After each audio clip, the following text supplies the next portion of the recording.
MTN SME Hub. Link to growth. Link to success. Link to the ultimate resource for business advice and insights.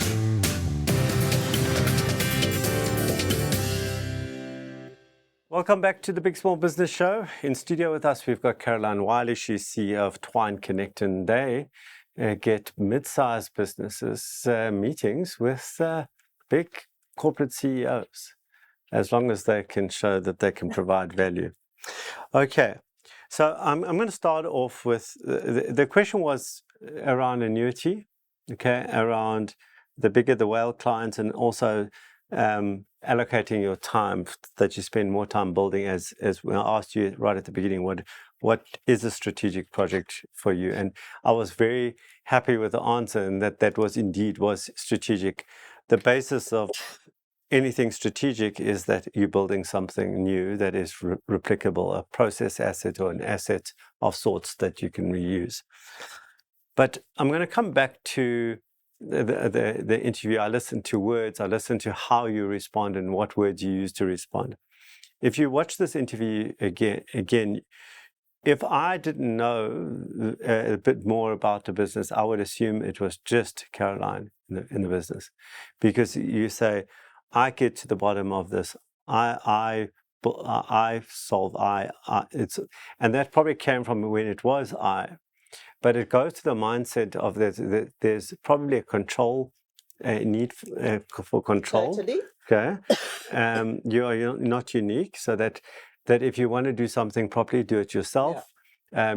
A lot of your staff have burnt you, I think you said it dropped the ball. Yeah. Okay, so that kind of, let's call it, PTSD from being an entrepreneur very often creates an environment where the entrepreneur is the person who tends to do everything, even though intellectually they know that they have to let go for it to be worth anything. Because if you want to sell the business and you are the business, there is no value. Okay, if it's all you. So I think you get that. So to me, the first thing question that you have to ask yourself is if you really want the growth. Because for me, and this sounds like a terribly simple question, but it's actually a very, very important question that when I work with entrepreneurs, to try and get a sense of whether they really want to grow, they want a lifestyle business, or they want to be what is badly termed a survivalist. Okay, and that's all got to do with the relationship with growth.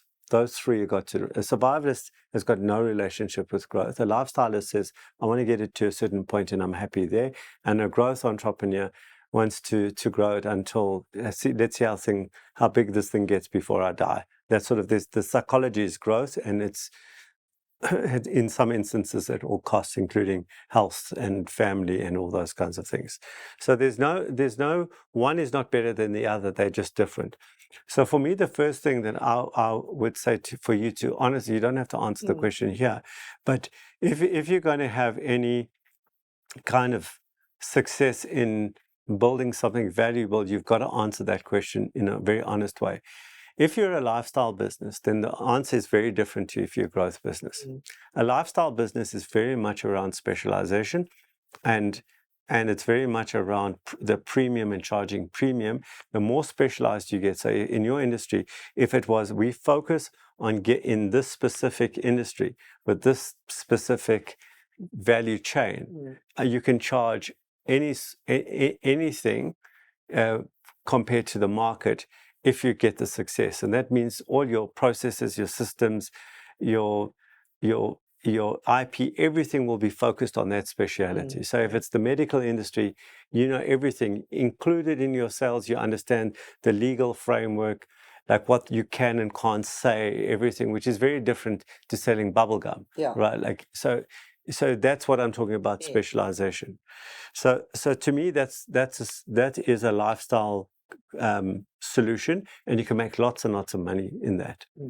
The growth entrepreneur is very much about systems, process, and doing what you said up front is about basically enabling the business to deliver the value instead of you. So that now it comes at the quandary of, I'm busy. And so what I've written here is that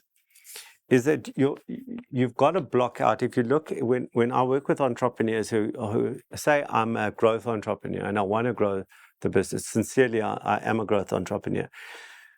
You can't take away from the reality that if a client calls you and says, come see me, that you're going to go, no, I'm not going to, I don't do that. You're not never going to do that. Right? You're never going to do that. So that's a nice thing to write in a book, but not in reality.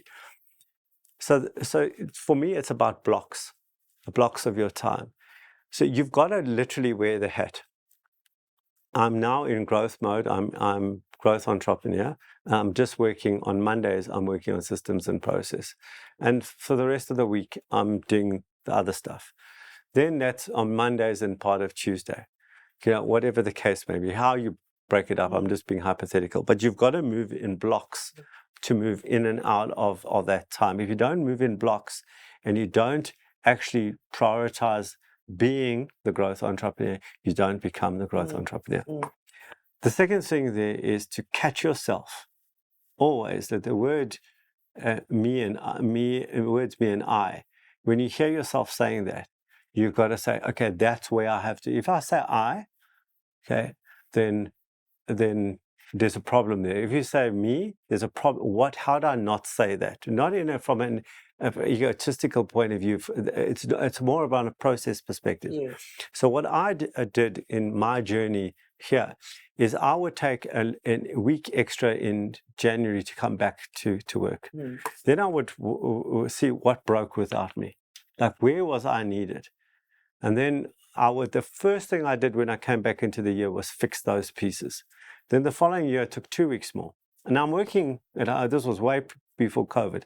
I'm working at home, but I'm waiting to see what needs me, because I'm waiting for the I in that, right?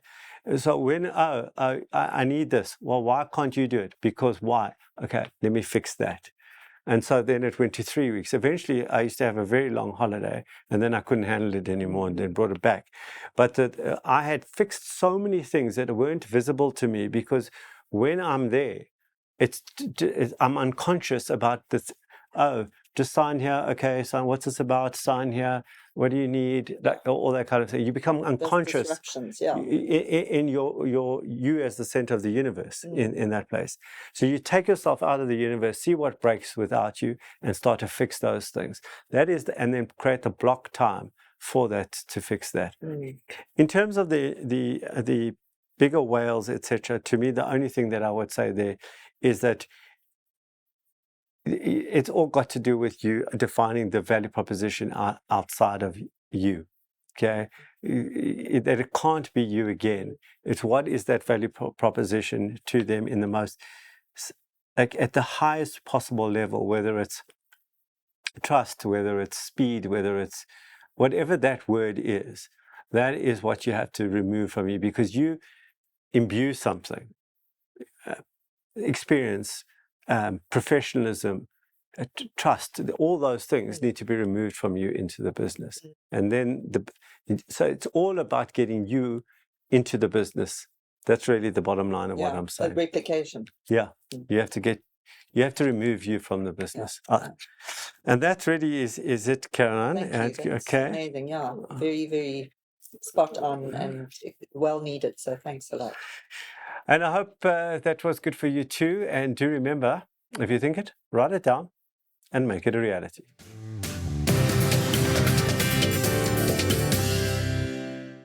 The Big Small Business Show, proudly sponsored by MTN Business.